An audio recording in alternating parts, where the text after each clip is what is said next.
Hi friends, నమస్తే. తెల్ల ration card ఉన్నటువంటి వాళ్ళందరికీ గుడ్ న్యూస్ అయితే మనకి ఇక్కడ కనిపిస్తుంది.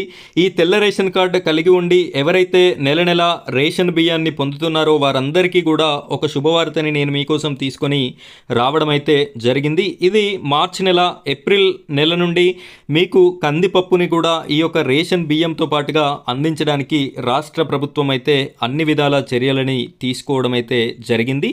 ఈ యొక్క పౌర సరఫరాల శాఖ నుండి మనకి రేషన్ బియ్యంతో పాటుగా కందిపప్పుని కూడా పంపిణీ చేయడం అయితే జరుగుతుంది. ఈ యొక్క కందిపప్పు పంపిణీకి సంబంధించిన పూర్తి వివరాలని మనం ఈ వీడియోలో తెలుసుకుందాం. వీడియోని ఎక్కడ కూడా స్కిప్ చేయకుండా చివరి వరకు చూడండి. మొదటిసారిగా మన ఛానల్ని మీరు చూస్తున్నట్టయితే ఖచ్చితంగా సబ్స్క్రైబ్ చేసుకోండి. పక్కన బెల్ ఐకాన్ ఉంటుంది, అక్కడ ట్యాప్ చేసి ఆల్ అని సెలెక్ట్ చేసుకోండి. ఇలాంటి ప్రభుత్వ పథకాలకి సంబంధించిన ప్రతి ఇన్ఫర్మేషన్ మీ వరకు నోటిఫికేషన్ రూపంలో రావడం జరుగుతుంది.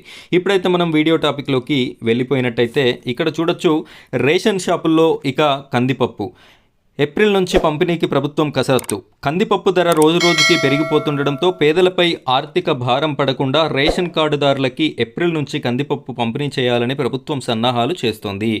మనందరికీ తెలిసిన విషయమే, కందిపప్పు దాదాపుగా 180 రూపాయల వరకు కూడా ఉంది. ఈ యొక్క ఆర్థిక భారాన్ని తగ్గించేందుకు రాష్ట్ర ప్రభుత్వం ఈ యొక్క పౌర సరఫరాల శాఖ ద్వారా కందిపప్పును కూడా పంపిణీ చేస్తాము అని చెప్పడం అయితే జరుగుతుంది.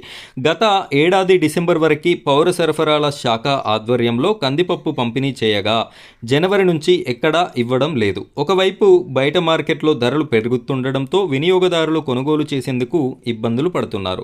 దీంతో అధికారులు ప్రజా పంపిణీ ద్వారా కందిపప్పు పంపిణీపై దృష్టి సారించారు. అయితే వాటి పంపిణీకి సంబంధించి టెండర్లు ప్రక్రియ నిర్వహించాల్సి ఉంది. ఆ ప్రక్రియను వీలైనంత త్వరగా పూర్తి చేసి అన్నీ కుదిరితే వచ్చే నెల నుంచి కందిపప్పు పంపిణీని క్రమబద్ధీకరించడానికి ఉన్నత స్థాయిలో చర్యలు తీసుకుంటున్నట్లు సమాచారం.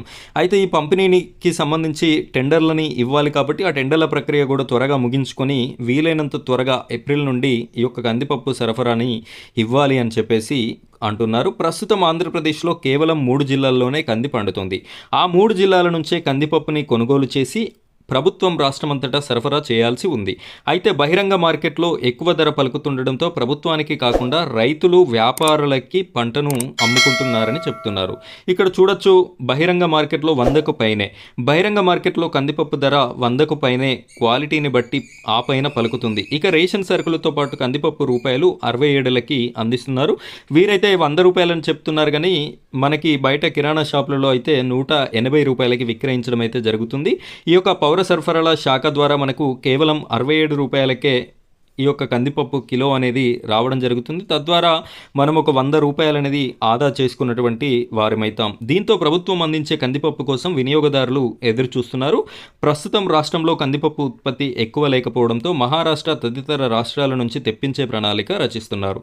జనవరి, ఫిబ్రవరి, మార్చి నెలల్లో కందిపప్పు సరఫరా పూర్తిగా నిలిచిపోయింది. ఈ నేపథ్యంలో కనీసం ఏప్రిల్ నుంచైనా పంపిణీ చేయాలని అధికారులు భావిస్తున్నారు. ఫ్రెండ్స్, ఇది ఆంధ్రప్రదేశ్కి సంబంధించినటువంటి న్యూస్. తెలంగాణకి సంబంధించి సన్నబియ్యం ఉగాది నుండి, అదే ఏప్రిల్ 1వ తారీఖు నుండి స్టార్ట్ అవుతుంది. ఆ సన్నబియ్యంతో పాటుగా ఇలాంటి ఆలోచన కూడా కందిపప్పు, చక్కెర తదితర వివరాలని కూడా యాడ్ చేసేటటువంటి అవకాశాలు కనిపిస్తుంది. అలా ఏమైనా ఉన్నట్టయితే నేను మీకు ఇన్ఫర్మేషన్ అయితే ఇవ్వడం జరుగుతుంది. సో వీడియో చూస్తున్న ప్రతి ఒక్కరికి నేను చేసే రిక్వెస్ట్ ఒకటే, వీడియోని ఒక లైక్ చేయండి, మన ఛానల్ని సబ్స్క్రైబ్ చేసుకొని సపోర్ట్ చేయండి. Thank you friends, thank you very much.